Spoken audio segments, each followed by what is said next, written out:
everybody. Good morning. I'm Alison Mays, as introduced. I'm the managing director of Apollo Partners. We're an independently owned media agency, changing the game of how you work with your media agencies. Last year, we were named one of the top 5 fastest growing agencies by Appy. But we're here to talk with Echo. Echo, it's great to meet you. Thank you so much for chatting with me. Would you like to introduce yourself and talk about your role on a day-to-day? Absolutely. My name is Echo Sandburg, and I'm the Chief Brand Officer of CP Skin Health Group. The CP stands for Colgate Palmolive. And starting in 2018, Colgate decided to get into the skin health businesses, and we acquired the brands EltaMD. If you've heard of it, it's the #1 dermatologist recommended, trusted, and personal use. I see some head shaking. We also have the professional skincare brand called PCA Skin. PCA Skin is known for our chemical peels. We're #1 in chemical peels and our advanced correctives, and beloved by estheticians. And then we have a third brand called Filorga. This is our most global brand. It's headquartered in France. So if you've been in a France pharmacy, you've probably seen this anti-aging France pharmacy favorite. Great. Thank you. And how do you differentiate your brands in the marketplace from all of the different competitors? Yeah, it's a very competitive and crowded space. It was interesting to hear the discussion earlier around the connections to skin care and skin health. And maybe I'll talk about one of our brands, EltaMD. We really try to think about, actually not only EltaMD, but for each of our brands, how to be true and core to what the brands individually stand for. So while these brands have been around, each of them for over 30 years, one of the things that was really important coming in was to really think about what the brands stood for and listen to our professionals, listen to the consumers behind it to think about where we are and shape where we want to go. So for the EltaMD brand, actually the heritage and the history came from a heritage of healing.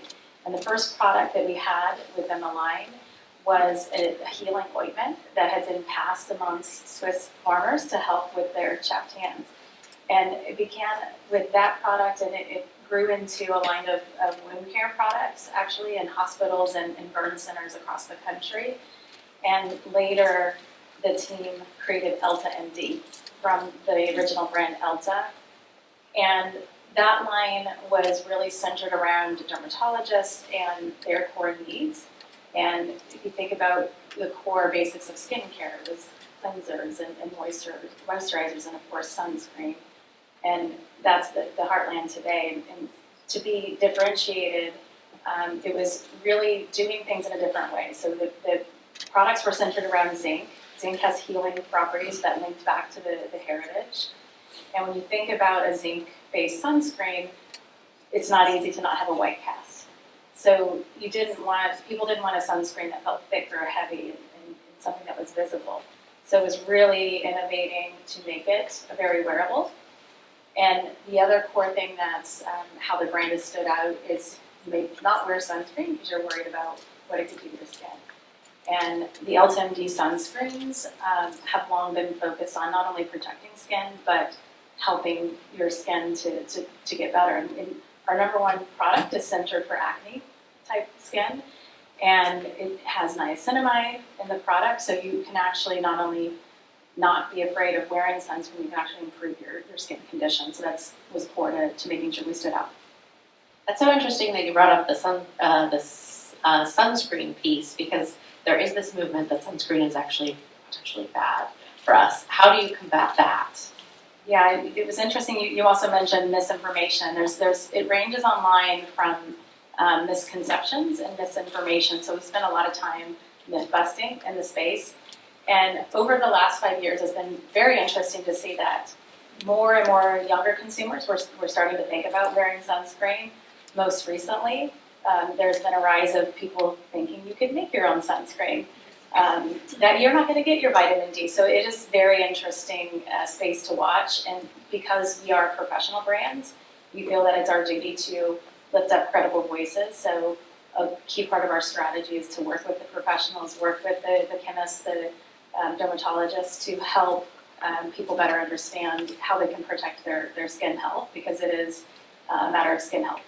Yeah, wear your sunscreen, everybody. What are some of the latest product innovations that you have coming up, and how do you stay ahead of those consumer trends? Yeah, one innovation that we just launched recently. So we're known for being wearable, as I mentioned, and dermatologists or consumers would reach for our products because it can be very blendable across skin tones. But we really wanted to make sure that we could push ourselves for all different Fitzpatricks or skin tones. And so we created a line of products called Deep Tint.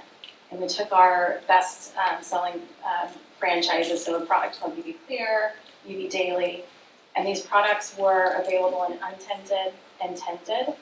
And again, would meet the range of most people's needs. But the new Deep Tint, what the team calls as invisible blend technology, was really helping because you have different undertones in addition to skin tones. So really making sure that it worked for the widest range of users. So that's been a key innovation that we launched this year.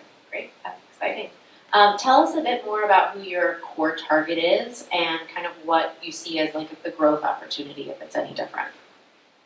We have two targets. So when you're in healthcare marketing, you're thinking about the healthcare professionals, and for, again, the L10G brand, it's centered around dermatologists.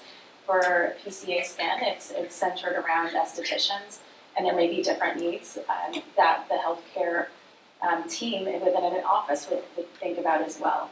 So we think about the B2B side of the business, and then of course it's about the people that are going to be using and wearing the products. So when we think of our audience strategy, we're trying to retain those that are within the business, and how can we cross-sell them. If you're using the sunscreen again, what's the right moisturizer that's going to work best with your skin type? We look at core audiences that are in our space, so who might be going in, are interested in professional skincare, and then which are the growth audiences that we think we have a right to win with. And in the sunscreen space again, Hispanic has been a growing market in terms of starting to think about sun-safe habits. Men also is a growing market in the space.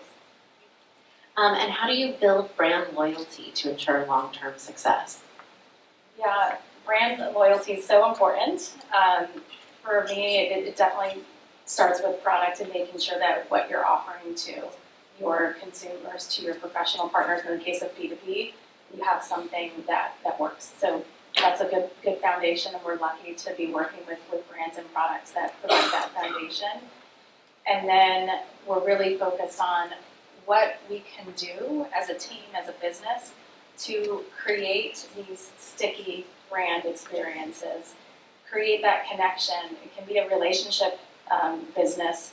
When you think about the moment, if you're in with an esthetician, she's very close and intimate with your skin, and she's up close. She can see all the things that maybe you're looking at. You need help on the journey with trying to solve. It can be difficult. Your skin does not stay the same.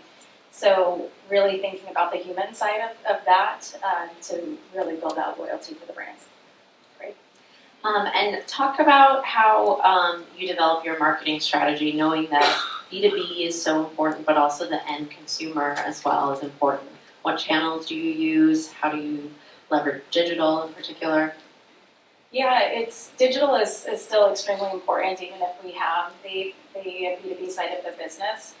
That's a core thing that we've been focused on, is how can we build out the tech stack around our businesses so that we can really provide those really great experiences that we're talking about, whether it's to professionals, whether it's to consumers.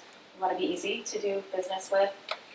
And when you think about where do people want to learn, where are they discovering, social media is important. I know that came up a couple times earlier as well, that there are so many trends that are happening, whether they're good trends or right trends, but they're nonetheless conversations that are happening. So I think in healthcare marketing, you have to meet people where they are.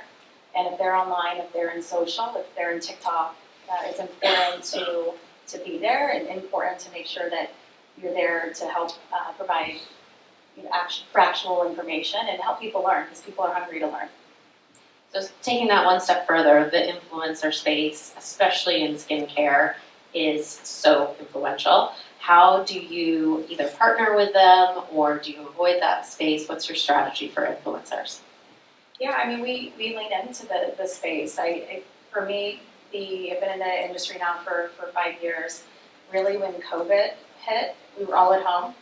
We were all on Zoom. We were all staring at our faces, looking more closely. You were kind of aware of things you may not have been aware before. And people were going online and researching and wanting to learn more. And so we really leaned into influencers. There's everyone talks about authenticity, and I definitely think that that's overused, but it's really critical. So we think about who are authentic users of the brand, lovers of the brand, so they personally use the brand. We tend to lean towards professionals, so how can we get a dermatologist, a plastic surgeon, an esthetician, and give them space to make sure that there's credible information that's out there that they can help people with the questions or issues that they have. And then we think about, you asked about growth audiences earlier, so what are the right audiences that make sense for our particular brands, and how do we think about partners that have those audiences that could be a good fit? So what initiatives, we talked a little bit about this, about just educating the consumers. How do you do that? And how do you coach them on what healthy skincare habits are for the long term? Yeah, I mean, just with influencers, it's definitely a core place. Social media is a great channel to help with that education. We also, with the LTMD brand, the brand is centered around sun safety and education. And we have partners that are like-minded partners, like the Skin Cancer Foundation. We work on a program called Destination Healthy Skin, and this is all about having access to skin checks. Part of being sun safe is it's not just sunscreen, there's multiple ways to do it, but making sure that you're seeing your healthcare provider, you're seeing a dermatologist once a year, getting the skin screen. Skin cancer is the most prevalent cancer. It can be prevented, yet only half of Americans are wearing sunscreen. Only 10% are wearing it every day. I'm just curious, who is wearing sunscreen today? Okay, we're at a health and wellness summit, so I guess we Everyone's here, wear sunscreen. But I saw you. I'll bring you some sunscreen later. We were chatting earlier. And if you're out your work, I know you'll need sunscreen. But that's great. So we have a more informed room here. But we really think about social or influencers. We think about programs that we can have outreach in the community to give people access and education. And there's an interesting program. You heard me say that the LTMD brand was started in hospitals and wound centers. And we actually have a program every summer across the country. There's burn camps for children that have suffered burns. And with that, you can imagine with the most compromised skin, it's even more important to protect their skin. And that's just a really cool program where they can be with their peers that understand what they're going to and learn more about protecting your skin health. That's incredible. Talk a little bit more, you spoke about the expanded skin tone brands. How do you talk to people of varying skin tones and cultures and backgrounds and make sure that your products are more inclusive? Yeah, it's one thing is having the product, and then the next piece is trying to connect. So it's often a misconception if you have more melanin in your skin that you don't need to protect. And one skin concern that people can be concerned about is hyperpigmentation. So sunscreen is actually a great way to help prevent hyperpigmentation is one. So having the right products or understanding what's important to people. Our outreach program that I spoke about really helps to go into underserved communities where you wouldn't have access to a board-certified dermatologist to get that annual check. Even I don't know who lives in the city, but sometimes it can think about how long it can be to get into a dermatologist, just in general. It can be a real backlog. So it's important that we have these programs and partners in place to do the outreach on the ground. That's great. Consumers are more and more concerned about sustainability. What does your company stand on that, and how are you incorporating that for the future? Yeah, I think this is a great place where the backing and the benefit of Colgate really comes into play. Colgate as a company, if you're not familiar, we're focused on reimagining a better and healthier future for people, planets, and pets. There's the Hills brand is underneath the umbrella. That's where I came from. That was my background. But the planet is clearly in that statement. And so we follow the broader vision of the company, which is actually by 2025 that will be fully recyclable with all of our packaging within skincare, that 25% of our packaging materials we're using post-recycled materials in our packaging so that we can make sure to do our part in this space. It's important not only to our users, but it's important to the professionals as well. And it impacts all of us. Talk a little bit about the emerging trends in the skincare industry. What do you think is going to be the next big thing, maybe in the next 6 months to 18 months? Yeah, it was interesting to read the trend book that was provided earlier today, and again to be talking about broader health and wellness. I think the first thing is there's been a rise of skin intellectualism, partially fueled by COVID, as I said, and people really became interested. They're reading labels. They want to understand more about ingredients. They want substance behind the products that they're buying. They're looking for clinicals, and that's not where we used to be in the U.S. So around 70% of people identify that they're more of a mid to advanced, which is new and exciting. Love to see, again, more groups becoming more and more involved, whether it's men, tweens. Have you guys followed that at all? Like on TikTok and everything that's happening in that space. And so They're all beauty influencers. they're all beauty. I mean, my daughter, my niece, it's wild. My daughter's soccer team. I'm going to do a session with them on what not to do in the space, because that's as important as to what to do when thinking about what's appropriate for the right ages. So work to be done, but people are really engaging in the space.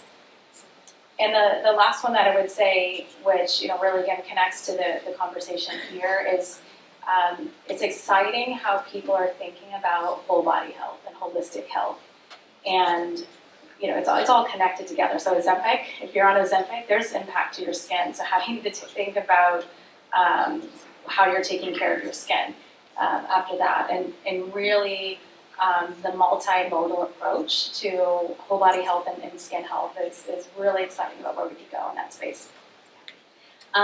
What is maybe like the gateway product for your brands? Okay, well, I've talked the most probably in LTMD. It's UV Clear, number one seller by far. If you haven't tried an LTMD sunscreen, try UV Clear. For PCA skin, we have this, we call it HABS, but it's hyaluronic acid boosting serum. It really helps to hydrate your skin. You can add it, it works universal for all different skin conditions. So you put this on and your skin is going to feel amazing. So really love that. And then Filorga, we have so many great eye products. So Optimize is one of my favorite products because everyone could use a wonderful eye product. That was my next question. What's your favorite product that you have online? So that's really, really hard. I'm probably going to say we launched a new product. It's called Promax Age Renewal with PCA, and we specifically wanted to make sure that we could deliver against the gold standard in the category. It's for lifting and firming, which is hard to do, and it's got really great micro growth factor technology in it. So Promax Age Renewal is probably my go-to. I want to take a bath in that product. What does PCA stand for, by the way? It's a funny story. So originally it was Physician Care Alliance, and it was Physician Care of Arizona, where it's actually, I came in from Scottsdale. We've had over 100 days of over 100. So it was really fabulous to be here and having it cool down a little bit. So I'm hoping that when I go back, we're past it. But yeah, it was from Arizona was the original backing behind the name. And the moisture from the humidity too. It's great, great for the skin. All right, shall we open it up to questions? Does anyone have any questions? Are we gonna mic? The squealing mic. Hi. What I tell you. Okay. A little better. So you mentioned you've been in the skincare space for 5 years, and then before that you were in the pet care space. So I'm curious about that transition in your career, and if there are any surprising similarities between the two. I'd love to hear. Yeah, that's a great question. So I didn't really talk about it, but Hill's Pet Nutrition is part of Colgate. Actually, Hill's has Prescription Diet and Science Diet, and those are number one veterinary recommended. So prior to joining the skin health business, I was in Asia for 3 years. I was based in Hong Kong, working across 10 countries, leading marketing and e-commerce there. Super interesting. I tell you a lot of stories about that space. But China was a new market that we entered. Korea was a really important market for us, and those are huge markets for skin.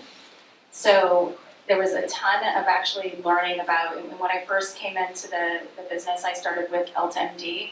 We just recently in 2022 created CP Skin Health Group, and we brought our brands together. Prior to that, we ran them completely independently. So I joined EltaMD first, and China was a huge market for us. So one, having the geographic exposure was really helpful. A huge surprise for me was how similar the businesses really were in the go-to-market models. I was very much expecting to have a huge learning curve, and in many ways I did, understanding sunscreen and regulatory and ingredients. There was a lot to learn in that space, but there was so much that was similar with the profession. Hill's is a business that really leans into digital, and so we could take a lot of that forward. So that was really my big surprise, is how similar the pet industry and the premium skincare industry was.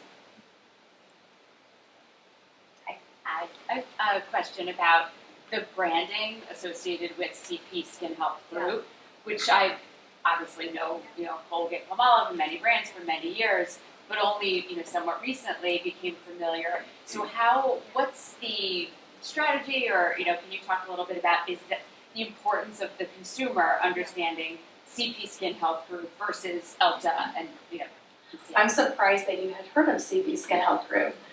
Like I said, it's only 2022 that we created the group, and our focus really is on that being a brand to our customers, so really a B2B, so they can understand the scale and benefits that they have of working across. Our brands are quite complementary with one another, so we can offer that to them. It's also an employer brand to bring the brands together. It was interesting, we did kind of culture assessments, and they were very similar. And so it's been really seamless to kind of create that new culture. Also kind of exciting to create the new culture, but that's where our focus is really on customer and employer brand, and getting that the synergies and the scales that we can by having the groups work together.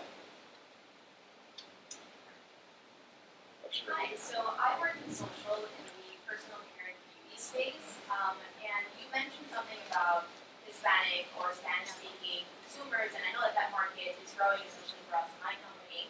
So what are you doing to target that audience? Are you speaking to them in their native language? Do you have dedicated community management for that? Just interested in what you guys are doing for that. Yeah, great question, and I'd love to talk to you more. I think there's just such an opportunity here.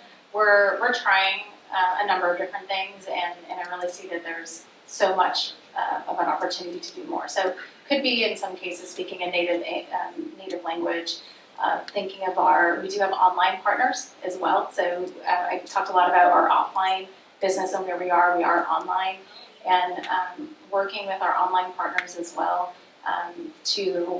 we think about where can we find the consumers, how can we be culturally relevant in places where they want to be and connect. And so while we see that definitely as an opportunity to further connect and build, there's so much more that can be done in that space for sure, and I'm sure you're recognizing that as well. Yeah, absolutely. Another question here.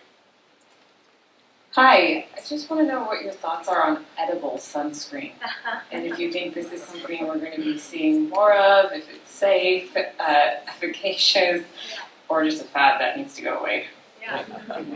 It's so interesting with the supplement crowd. Yeah, I think that there are and there can be benefit from ingestibles that provide some level of protection.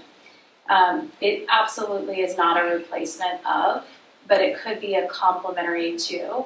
If and there's some, we've tested in the space. There's some there's nothing really to it, and there are some that there can be something to it that could give you that kind of synergistic effect. But more around, if you think about, you're supposed to be reapplying every 2 hours, right? No one's doing that. So if you apply your sunscreen in the morning, if you had an ingestible that could help with the in-between reapplication before you're able to do it again, that's where I see there are some interesting opportunities in that space. Question.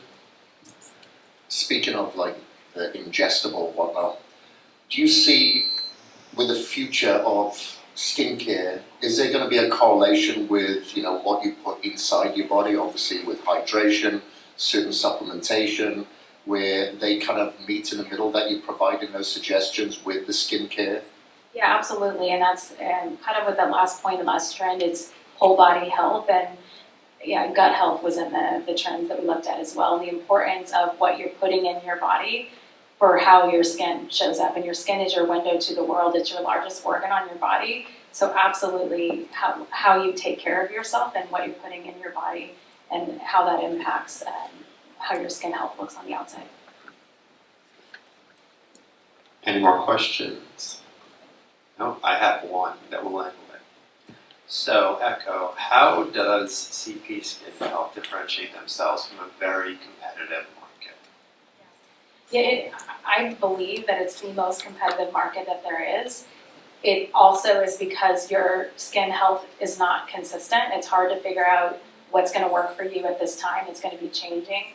So for us, it's being aware of what's happening out there, but also being true to ourselves, thinking about our North Star for each of the brands. What do we stand for, and how can we deliver that best experience? So again, understanding what's out there, not trying to play the game that is not our game. We're not mass market, for example, so we don't want to play the mass market game, but really staying true to your brand, what do you stand for, and how can you best deliver a superior experience? My mic wants to work. I had one more question, just following the group before us. Do you have any leadership advice or things that you've been told that have been really helpful in your career? For me, the most important thing I personally valued as I try to bring this to life in my team is curiosity. And I tell my team when I first come in that I'm curious, I'm going to ask a lot of questions. It's not to interrogate, but it's seeking to understand and creating that safe space for questions and listening to the responses and then having the dialogue amongst the team so that people can have different point of views. You can really push something further to make sure you're delivering the best. So being curious, number one, listening and creating the space for candor and debate. Thank you. All right, well, thank you so much, Echo. Thank you. Awesome. Thank you very much.